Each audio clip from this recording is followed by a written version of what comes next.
हाल ही में आईएमएफ चर्चे में आया है, जो कि पाकिस्तान को लोन दिया है। आईएमएफ इंटरनेशनल मॉनेटरी फंड है, जो कि पाकिस्तान को $1 बिलियन का लोन दिया है।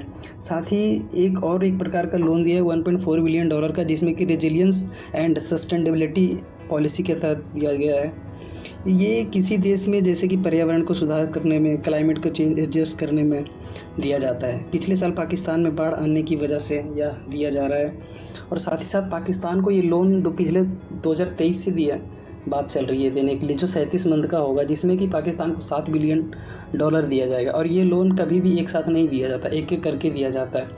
और इसमें लोन देने का जैसे वो क्राइटेरिया है कि आईएमएफ जो लोन देता है बहुत कड़ी शर्त लगा के देता है। जैसे आज पाकिस्तान को लोन दे रहा है, तो उसने पाकिस्तान के ऊपर शर्त लगाई कि जैसे पब्लिक स्पेंडिंग को कम करना है, इंफ्रास्ट्रक्चर पे कम खर्च करना है, सड़क निर्माण में कम खर्च करना है, साथ ही साथ सरकारी कंपनियों को प्राइवेट करना है। इसका पुरजोर विरोध किया है। भारत का कहना है कि ये जो लोन पाकिस्तान को दिया जा रहा है, ये टेररिज्म के अगेंस्ट करेगा। और भारत ने इससे वोट देने से अब्सटेन कर दिया गया। बोला है कि अगर लोन आप दे रहे हो तो एक अकाउंटेबिलिटी के साथ दो, जिसमें कि अगर उससे आप पूछो कि अगर कहीं पे वो पैसा कहाँ खर्च कर रहा है, टेररिज्म में कहीं ना इस्तेमाल करना। भारत का कहना है कि भारत जो अर्थव्यवस्था का कार्य होता है वो आर्मी के से नहीं किया जाता है, लेकिन पाकिस्तान में क्या है कि आर्मी सारी चीज़ मैनेज करती है, मिलिट्री इकोनॉमी को चला रही है। भारत आईएमएफ द्वारा लगाया गया है, सभी पाकिस्तान फुलफ़िल कर रहा है, जैसे सब्सिडी को कम करना। और आईएमएफ का कहना है कि हमें जियोपॉलिटिकल डिस्प्यूट से कोई मतलब नहीं है।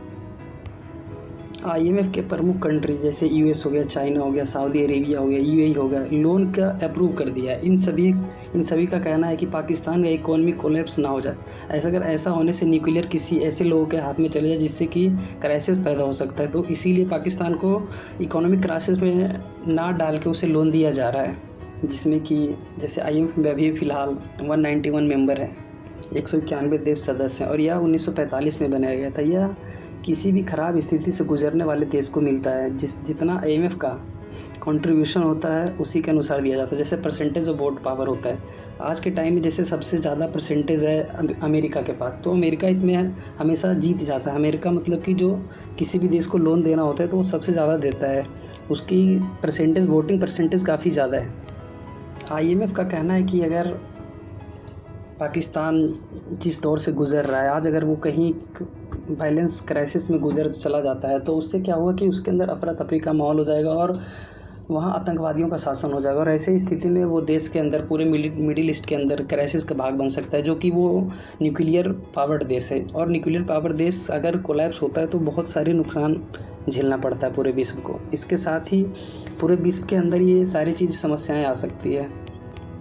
आपने सुना होगा कि आईएमएफ के साथ साथ वर्ल्ड बैंक भी लोन देता है, लेकिन वर्ल्ड बैंक जो लोन देता है उसकी शर्तें इतनी ख़राब नहीं होती है। इतनी शर्तें जो होता है बहुत ढीला होता है शर्त। जैसे अगर आप किसी भी तरीके का आप वर्ल्ड बैंक से लोन लेते हैं तो आपके शर्तें इतनी कठिन नहीं होगी जितनी कि आईएमएफ की होती है। और आईएमएफ की शर्तें कठिन होने का रीज़न है क्योंकि आईएमएफ जो होता है समय समय पे, अगर आपका जीडीपी का ग्रोथ का कारण क्या है, जीडीपी का ग्रोथ कैसे हो सकता है, वो समय समय पे आपको डेटा प्रोवाइड करता है। साथ में बैलेंस ऑफ पेमेंट की क्राइसिस में अगर फंस जाते हैं तो इससे बाहर आपको निकालता है। ये सारी चीज़ें मेन रूप से आईएमएफ का कार्य है। आइए हम आईएमएफ में वोटिंग परसेंटेज को देख लेते हैं। जैसे हाल फिलहाल अभी 2025 में अमेरिका के पास 16.66 का वोट परसेंटेज है, वहीं जापान के पास 6.14% का है, चाइना के पास 4.07% का है, जर्मनी के पास 3.05% का है, यूनाइटेड किंगडम के पास 2.61% का है, फ्रांस के पास 2.61% का, इटली के पास 2.20% का है, इंडिया के पास 6.21% का टोटल वोटिंग पावर है। साथ ही रसिया के पास 5.37% है, सऊदी अरेबिया के पास 4.07% पावर है। और अगर हम बात करें पाकिस्तान के पास, तो पाकिस्तान के पास 0.4% पावर है। आज जैसे भारत और पाकिस्तान के बीच चल रहे युद्ध में जो आईएमएफ ने पाकिस्तान को लोन दिया, इससे भारत सबसे बड़ी समस्या से जूझ रहा है। जैसे कि अगर पाकिस्तान को जो ये $1 बिलियन मिला है, इससे वो आर्म्स एंड एमुनेशन खरीदेगा और वो भारत के ऊपर प्रयोग करेगा। जिससे भारत का बार बार यही कहना था कि आप लोन देना चाह रहे तो अच्छी बात है, लेकिन आप अभी ना दें, कुछ दिन रुक जाएं, कुछ समय रुक जाए, जिससे कि दोनों देश में शांति का माहौल पैदा हो जाए। और ऐसा ना हो कि आने वाले समय में पाकिस्तान चीन से, अमेरिका से, बाकी देशों से आर्म एमुनेशन खरीद कर भारत पर हमला करें। तो आज के लिए इतना ही, बाकी अगर कोई और डेवलपमेंट